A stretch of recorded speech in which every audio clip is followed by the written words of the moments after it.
What are my homeschooling laws? Oh my goodness, if I had a dollar. Every state is going to have a different homeschooling law, and I'm going to tell you how to find out what your state requires. Hi, my name is Cheryl Daly, and I am host of the Homeschool How-To podcast, where I interview homeschooling families. I have done this for 2 years now and learned so much, but you know what? I'm learning more with every interview, and that's the beauty of this podcast. But it's a lot to listen to, so I wanted to compile that information and present it to you in something that's easy to swallow and digest so that you're not overwhelmed. So today we are going to go over how to find out what your homeschooling laws are. What do you have to do to not get your child taken away if you decide to homeschool them? All right, I'm going to tell you this today. So first, we are going to go to hslda.org, and I'm going to share my screen. Here we go. All right, so not sure if you can see me anymore, but this is your hslda.org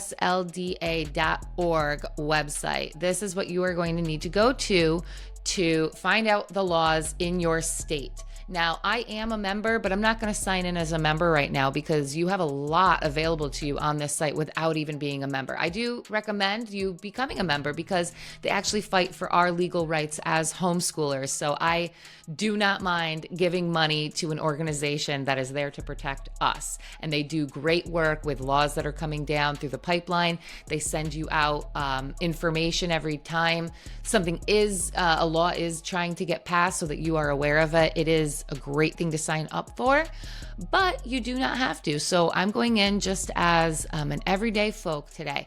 And where I would go, so this is up at the very top, hslda.org, and that is Homeschool Legal Defense Association. Okay, go over here to legal. All right, we're going to drop down the legal, maybe we're going to drop down technical difficulties. So homeschool laws by state. So you'll find this under legal as well.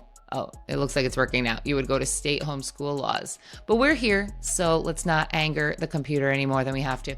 Now, here are our states. And if you are out of the state, or I'm sorry, if you were out of the country, you probably have something like this, but I don't know what it is right now. So if you need to contact me, I will find that information for you.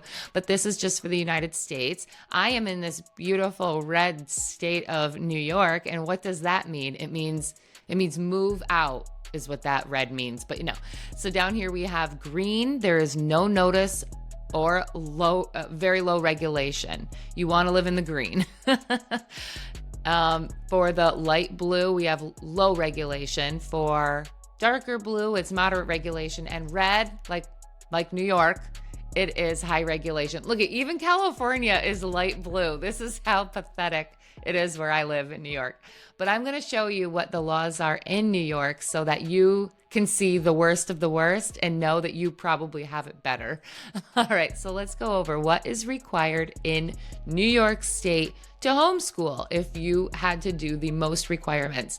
So at a glance, your options for homeschooling: 1, school required for ages 6 to 16 or 17. So if you have a 5-year-old in kindergarten, you do not need to report anything to the school district at all.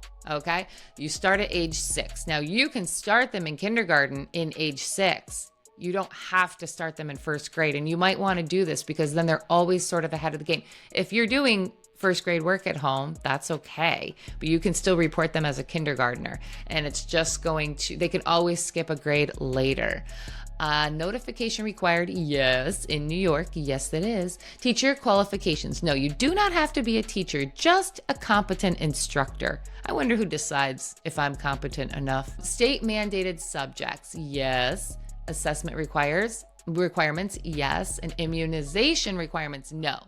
Well, that should always be no, because that is why we are homeschooling. Not the only reason, it's just a good reason. Okay, we are now going to go, how to comply with New York's homeschool law. Again, you are probably not going to have these strict requirements, but at the very worst, this is what you would have to do.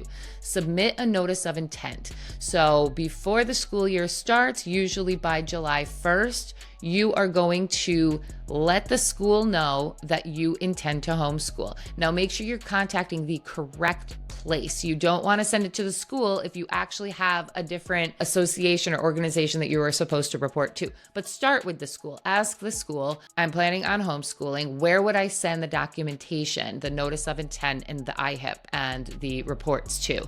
And they will let you know. So any email you send them, make sure you do a read receipt so that you have proof that they have read it. All right, now, so your notice of intent, it's going to be very simple. You are just letting them know, I intend to homeschool my child for the school year 2025 to 2026, and they will be in grade kindergarten or grade 1. This is their name, their age. You might have put date of birth on there.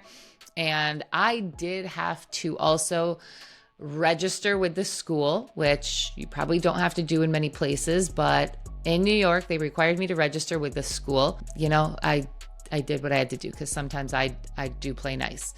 Number 2, submit an individualized home instruction plan, or IHIP. So each year you must submit an IHIP by August 15th or within 4 weeks of receipt of the IHIP. Yeah, it's just easier to do it by August 15th, okay?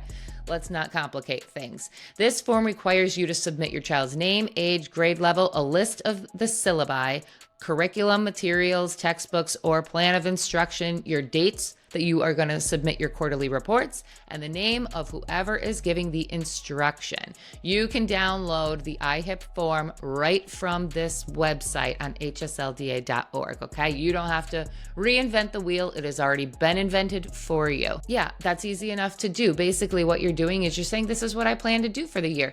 Honestly, less is more. So you can just say, we plan to do the good and the beautiful curriculum for math, for language arts, for history, and leave it at that. You don't have to get down into the weeds, because I've just learned throughout my years of working for the government, less is more. And no one's probably going to read it anyway. It's just for them to come back at you with if you forget to submit something. Okay, number 3, comply with your day, hour, and subject requirements. Now again, this is only New York. Not every state has requirements that they must meet. But in the most strict of states, you do have a day, hour, and subject requirement. So what this means is 180 days per year, which is the school district's year, and 900 hours of instruction for grades 1 through 6, and 999 hours of instruction in grades 7 through 12. Okay, you can break that up however you want to. And they recommend that you keep attendance, because if you ever were to be audited or questioned, you want to have that attendance provided for you. Okay, you can do 365 days a year and break that up into, however many hours that is a day. You can do the 9-month schedule. You can do a little bit Monday through Friday all year long. However you want to do it, that is up to you. If you want to take breaks for vacations or summer, that is fine. That is up to you. And they do not break down how many hours you need per subject. So keep that in mind. You might spend more time on math than you do on the U.S. Constitution. That is okay. You don't have to report that. You just have to report the total amount of hours and days. All right. And a nice spreadsheet on Excel works fine for that. Quarterly reports. So you are letting them know in that IHIP when you plan to submit your quarterly reports. So if you homeschool all year long, you're going to submit a quarterly report every 3 months, right? 4 quarters in a year. But if you only do September through June, they're going to be closer to 2 months, 2.5 months. So you pick those dates and then put them in your calendar and stick to them, okay? Because if there's one thing you don't want to look is unorganized or not on top of things, all right? That's easy enough to stick to. Just make sure you have those dates in your calendar and a little alarm to go off a week or 2 before they're due so that you can have them submitted. Assessing your child annually. An annual assessment is required every year. All right, there's nuances. Again, this is only New York, and this is one of the most strict states. So if you're watching this video, don't get intimidated. Chances are you're in a nice blue or green state. All right, it's not this bad. But an annual assessment is required every year. In grades 1 through 3, you can have your student take a standardized test or submit a written narrative, which is an evaluation of your student. Now, you can be the one writing that narrative, but in your third quarter report, you have to let the superintendent or whoever you're reporting to know that you will be the one submitting that. And if they have a problem with it, they will let you know. Okay, you might have to then get a certified teacher or another homeschooling parent maybe to write it for you. Or you can just do the standardized testing. Now, in grades 4 through 8, standardized testing is required at least every other year. So you don't have to do it in grade 4, you can do grade 5 and grade 7. Okay? You could do grade 4, 6, and 8, or you can do grade 5 and 7. So if you don't like testing, that might be the way to go.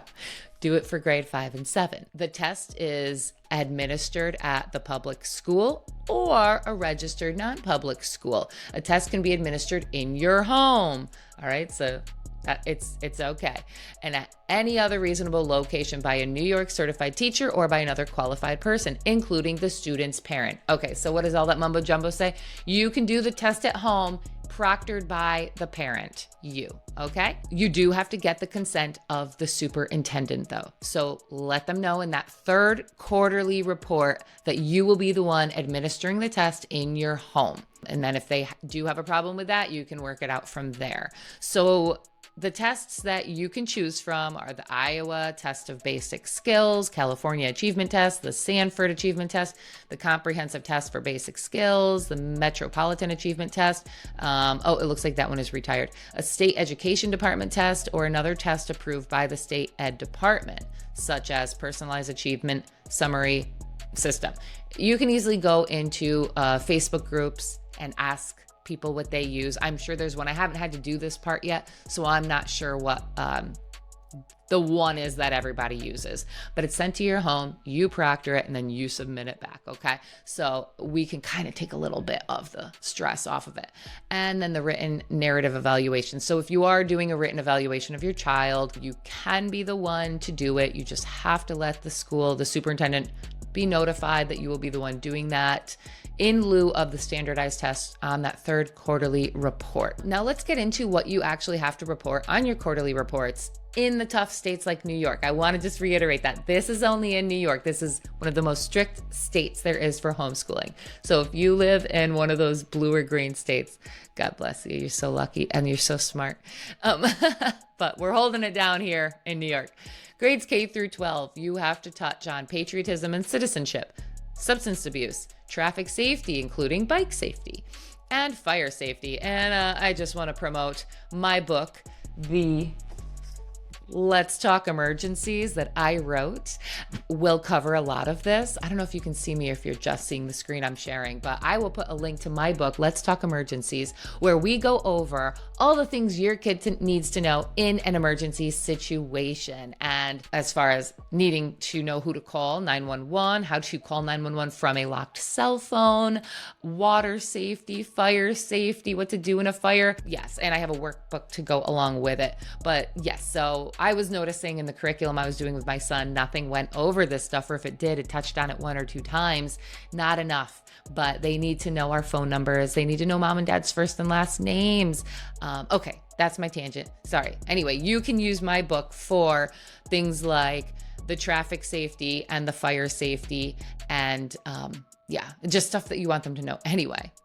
And there's internet safety on there, stranger danger on the internet, stranger danger in real life. Okay, they want you to go over at least once before grade 9, U.S. and New York history and constitutions. Obviously, this is just for New York. Now, grades 1 through 6, arithmetic, reading, spelling, writing, English, geography, U.S. history, science, health, music, visual arts, and physical education. That sounds insane, okay? But let's put this in perspective, okay? They want to scare homeschoolers, so this is what they put. But you got math, okay? We know we got to do that. Reading, spelling, writing, and English. This is just language arts, okay? Yes, they each have a little subdivision, but they're language arts. So you can put them separately on your report, and you should, but when you're doing them with your child, they will be intertwined. Geography and US history, those are intertwined. When you're teaching your child history, you're talking about geography, you pull up a map, pull up a globe, that is intertwined. Science and health, that is intertwined. Music, visual arts, and physical education, they can all be intertwined if you'd like it. But, again, you're doing artwork. You might listen to music while you do artwork. Your kid probably plays outside every day if you're a homeschooler, or close to every day. So these are simple tasks to meet. And again, you don't have to do a certain minimum hours in each subject. You just have to do the 900 hours a year, or 960 if they're older. And you have to make the 180 days a year, okay? So keep that in mind as you're filling out the reports. And I will have a separate video about how I fill out the reports as well. But this, in a nutshell, is what you are required to do in the most horrific state in our country. Let me show you, just for example, we said which one was no restrictions here. Texas. Let's just go look at Texas and what they require. School required for ages 6 to 19. No notification. No teacher requirements. State mandated subjects, yes. Assessment requirements, no. And immunizations, no. So the required subjects are math, reading, spelling and grammar, and of course, and good citizenship. And use a written curriculum. All right. Yeah, pretty easy there. So you might have a state like that if you are a lucky individual. That is, in a nutshell, what you need to know about the legalities of homeschooling. Keep that attendance record, which I need to be better about. And that is, you do not submit the attendance when you submit your quarterly reports. Remember, less is more. They are not requiring that as part of what you are submitting. You want that if something were to happen and the school comes knocking at your door. Let's Talk Emergencies is my book that I wrote. That is everything your child needs to know to stay safe in an emergency situation, especially in a world where there are only cell phones. Nobody's got a home phone anymore. There's no pay phones anymore. Grandma might be watching the kids and, God forbid, have like a stroke or something, or sudden adult death syndrome. And your child needs to know how to use her cell phone to call 911. So this book tells you all of that. Hopefully we can link that for you guys. And I hope you found this video useful, and check out the Homeschool How To podcast, interviews with homeschoolers, and I will see you in the next video.